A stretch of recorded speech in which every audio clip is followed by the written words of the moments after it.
Cerrado el año futbolístico de River, llega el momento de hacer balances. Si querés saber lo bueno, lo malo, lo feo, quédate acá.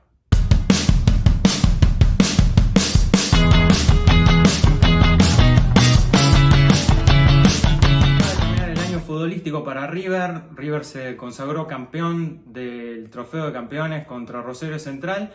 Y como corresponde, ahora sí toca hacer un resumen y un balance formal de lo que fue esta temporada 2023 para los dirigidos de De Michelis.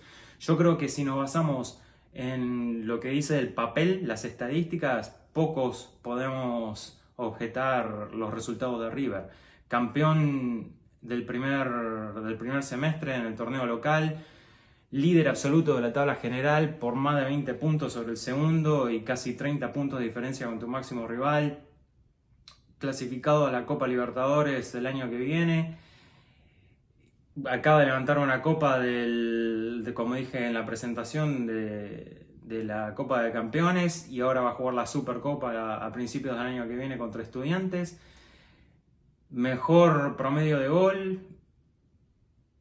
No tantos goles en contra, o sea, de los papeles nadie puede discutir al conjunto de Michelis. Yo creo que los cuestionamientos vienen más por las formas y por lo que pasó a partir de una eliminación de Copa Libertadores que fue dura, que caló hondo, más allá de que haya sido por penales, más allá del infortunio que tuvo Solari con el doble toque, la controversia otra vez con el VAR. Por segundo año seguido nos quedamos afuera con una jugada polémica del VAR que hace que yo todavía hoy no puedo ver los dos toques con claridad de Solari. Muchos me van a decir que sí, que se ven. Para mí es el barro con el movimiento del pie, pero bueno, eso ya poco interesa ahora. La realidad es que más allá de eso, River se fue temprano de la Copa Libertadores, teniendo por lejos y por escándalo, creo yo, el mejor plantel del fútbol argentino. Tenemos también en el haber los dos triunfos en el Superclásico, lo cual para River no es poca cosa. Yo no sé a qué año nos tenemos que remontar para ver dos victorias de River contra Boca, una en el Monumental, la otra en la cancha de ellos. Y bueno, también creo que vamos a lo positivo, el haber recuperado a algunos jugadores, sobre todo a Barco, que terminó siendo pilar de este River de Michelis. Si bien todavía no llegó, creo, en mi opinión, a su techo, pero bueno, se recuperaron a jugadores como él, se recuperaron a jugadores como González Pires. Y bueno, y también Aliendro tuvo un primer semestre, aunque bueno, ahí ya entramos en lo que serían los altibajos, y por eso es que no es tan fácil analizar, me parece, este año de River, porque cuando nos alejamos de ese papel y vemos más las formas, ahí es donde ya empiezan los signos de interrogación. Como dije, a partir de la eliminación de la Copa Libertadores, comienzo del segundo semestre, ahí empezaron los problemas y las turbulencias para River.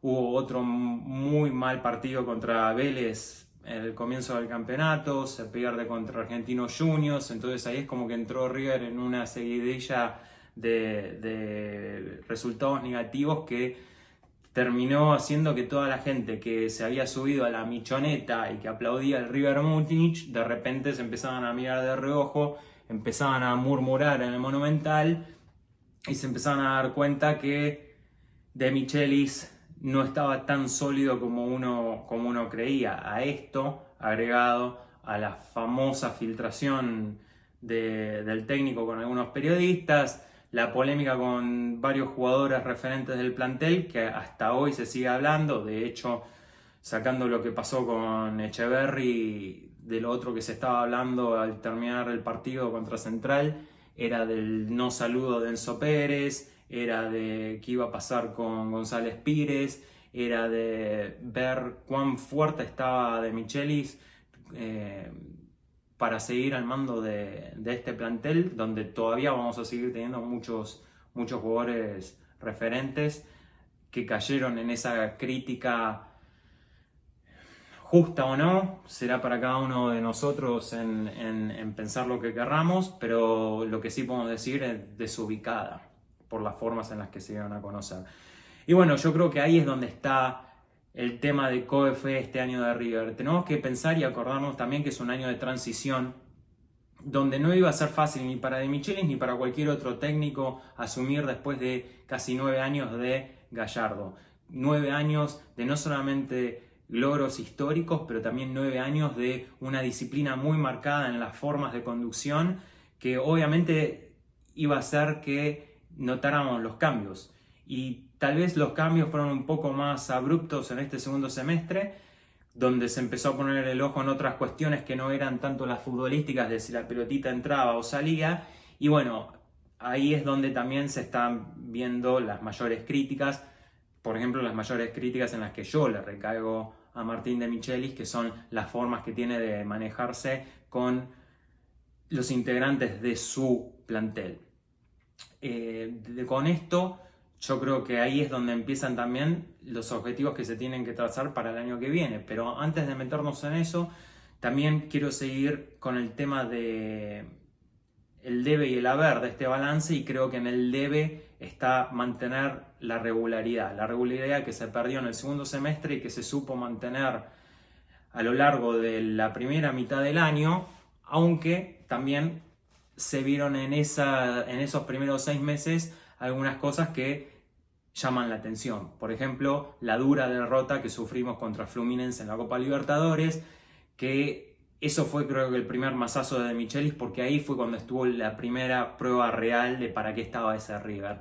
River, hasta el momento previo a jugar con Fluminense en Brasil, venía desfilando por el campeonato, arrasando, pasando por arriba a todo el mundo, y de repente te tocó jugar contra un equipo con otro presupuesto, con jugadores que tenían roce internacional, que venían de Europa, y nos comimos 5.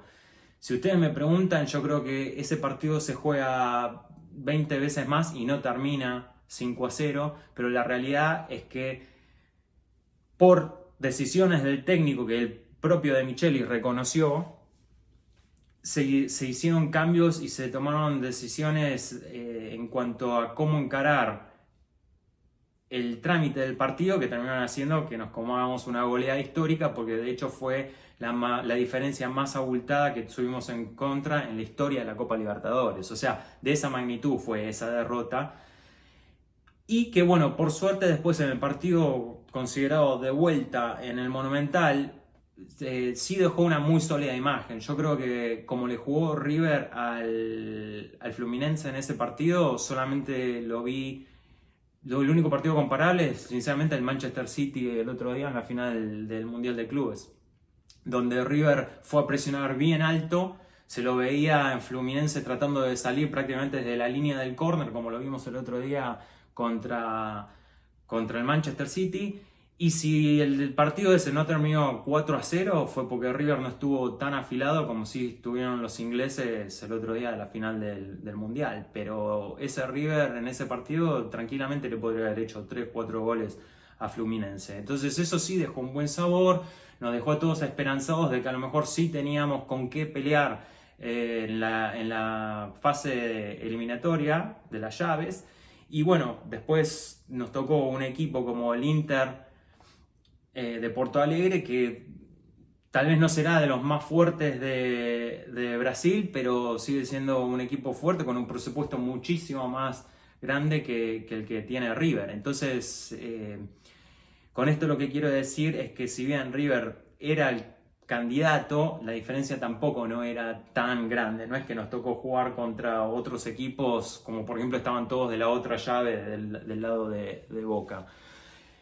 Al hablar del otro llave y del lado de Boca, esto también lo quiero meter en el balance, porque creo que al final de cuentas lo que sí termina determinando si el año de River fue bueno o malo fue justamente el hecho de que Boca perdió la final de la Libertadores. Yo creo que si Boca hubiese ganado en el Maracaná, hoy no habría discusión. Yo creo que todo el mundo estaría recontra caliente con De Michelis y con la dirigencia.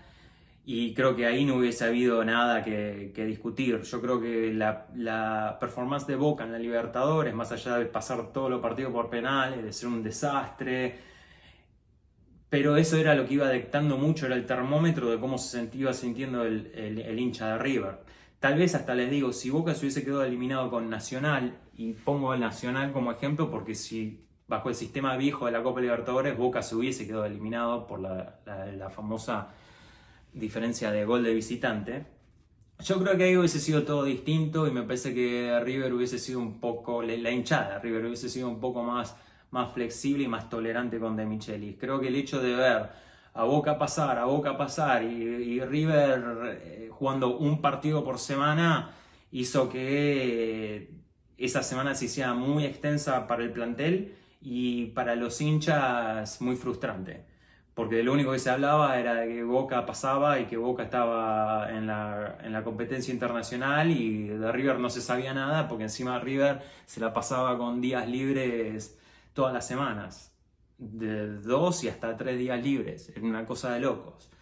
Que bueno, eso también será un momento para analizar en otra ocasión para ver qué me parece a mí. Yo entiendo por qué lo hizo De Michelis, el tema del descanso, porque el parate no es tan grande, los jugadores tienen solamente 11 días de vacaciones, pero al final del día esto es River y creo que otra vez al hablar de las formas, ese fue otro problema que tuvo De Michelis, que yo creo que no supo administrar la abundancia.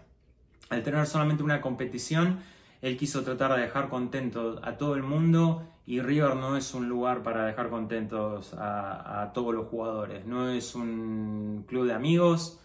Y me parece que él tendría que haber sido claro desde el momento en que encaraban la segunda parte del año sin múltiples competencias, diciéndoles que iba a haber mucha competencia para 11 puestos. Y esto creo que no lo hizo, yo creo que trató de darle su lugar a Borja, a Rondón, a Solari, a Colidio. Mismo también trató de darle lugar a Suárez y no se podía, era imposible y por eso veíamos tantos cambios o veíamos tantos volantes que en definitiva también es otra cosa que yo le achaco a De Michelis, el no entender por qué dejó toda la segunda parte del año a esperar a ver qué pasaba con los que se quedaban y con los que se iban y no jugar con el sistema que supuestamente él quiere, que en definitiva es el sistema que terminamos viendo el otro día contra Rosario Central del 4-3-3. Y bueno, me parece que River no es un banco de pruebas y en todo caso tendría que haber empezado a aceitar funcionamientos y eso también lo podría haber hecho en esos días libres, en tratar de ser un poco más táctico, más técnico y en pulir algunas cuestiones que en el campo de juego no salían. La realidad es que muchas veces el hecho de tener a Barco, De la Cruz, Nacho Fernández, no, hacían y Lanzini, es el cuarto, hacía que todos jugaran de lo mismo y se superponían y se lateralizaba mucho y River terminaba en una confusión de 3/4 de cancha para arriba que en definitiva terminaba afectando a los dos nueves. Yo he sido muy crítico de Rondón, lo podrán ver en los otros videos, sobre todo de Rondón, pero la realidad es que este sistema no le favorecía ni a Rondón ni a un Borja. Y el haber tratado de que Rondón y Borja jugaran de lo que era Beltrán en la primera parte del campeonato también fue un error porque los jugadores no solamente que no lo sienten, sino que tampoco estaban físicamente para semejante desgaste. De hecho, a mí me llama la atención de Michelis porque De Michelis dijo muchas veces en defensa de Rondón que le faltaba una pretemporada, que se tenía que ajustar, que no estaba bien mentalmente para estar 100% adaptado a la Argentina y enfocarse en jugar el partido y sin embargo le estaban pidiendo que bajara a los 3/4 para tocar de espaldas y darse vuelta y encarar al área y es demasiado desgaste para un jugador que es más de último toque en las últimas líneas ahí en el área chica, por no decirlo. De hecho, creo que 99% de los goles de Rondón fueron en el área chica. Sacando el golazo contra Gimnasia, yo me acuerdo que todos los otros o le rebotaban en el área chica, o la empujaban en el área chica, o la cabeceaban en el área chica. Así que bueno, esas son las cuestiones que más le achaco al técnico. Y otra cosa muy importante que me parece que De Michelis va a tener que trabajar de cara al año que viene es el tema de poder resolver los partidos en el transcurso de los 90 minutos. Yo creo que De Michelis hizo un buen trabajo analizando a los rivales de antemano, pero me parece que no hizo un buen trabajo leyendo los partidos a medida que iban transcurriendo, a medida que pasaban cosas. Porque en el fútbol pasan cosas, como una expulsión, como un gol desafortunado, como un gol tempranero, como un gol faltando 15 minutos. Y ahí me parece que a De Michelis le faltó mucha reacción. Por eso, si me preguntan a mí, y para no hacerlo tan largo la lectura de este análisis, de este balance, yo creo que De Michelis tiene muchas cosas por aprender, por corregir de cara al año que viene, pero creo que tiene con qué. Y más allá de que hay muchos jugadores que se están yendo y otros que no sé si van a venir, porque me parece que River no va a incorporar cantidad en este mercado de pases, me parece que si recuperamos a jugadores como Lanzini, como el Piti, como Nacho Fernández, como mismo Borja, si es que se queda, y como Funes Mori, yo creo que River ahí sí va a tener de todas formas un buen plantel como para pelear grandes cosas el año que viene. Eso sí, lo que me preocupa, y lo digo hoy, es el tema del 5.